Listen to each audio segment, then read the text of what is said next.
నిర్గమకాండము పుస్తకం సంఖ్య 2వ పుస్తకము. విభాగం పాత నిబంధన.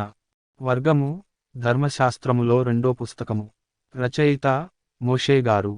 రచించిన కాలం క్రీస్తుపూర్వం 1450 నుండి 1405.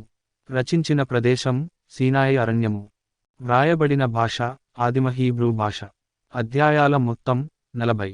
యుగం ధర్మశాస్త్ర కాలము. మోషే గారు వ్రాసిన రెండో గ్రంథము నిర్గమకాండము. నిర్గమము అనే పదానికి అర్థము వదిలి వెళ్ళడం, బయటకు రావడం.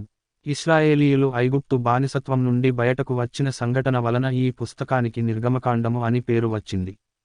ఈ గ్రంథములో ముఖ్యంగా ఇశ్రాయేలీయులు 430 సంవత్సరములు ఐగుప్తు బానిసలుగా జీవించడం, ఆ బానిసత్వం నుండి వారిని దేవుడు మోషే గారి ద్వారా ఎలా విడిపించాడో చూడవచ్చు. మోషే గారి పుట్టుక, ఆయన ఇశ్రాయేలీయులను ఎలా ఐగుప్తు నుండి రక్షించాడు మొదలైన అంశాలు ఈ పుస్తకంలో ప్రస్తావించబడ్డాయి. ఐగుప్తు ప్రజలకు దేవుడు తెగుళ్లు రప్పించడం, ఎర్ర సముద్రం రెండుగా చీలడం లాంటి అద్భుతమైన సంఘటనలు ఈ పుస్తకంలో ఆసక్తికరంగా వ్రాయబడ్డాయి. అన్య దేవతలను కొట్టివేసి, నేను తప్ప వేరొక దేవుడు మీకు ఉండకూడదు అని యెహోవా తండ్రి ఆజ్ఞ ఇవ్వడం ఈ పుస్తకములో మొదటిసారి చూడవచ్చు. మోషే ద్వారా ఆజ్ఞలు మొదటగా ఇవ్వబడింది ఈ పుస్తకంలోనే. ఇశ్రాయేలీయులకు ఆజ్ఞలను ఇచ్చి, వారి పురోగతికి మార్గాన్ని దేవుడు ఏర్పరచడం ఈ పుస్తకంలో ముఖ్యమైన విషయం.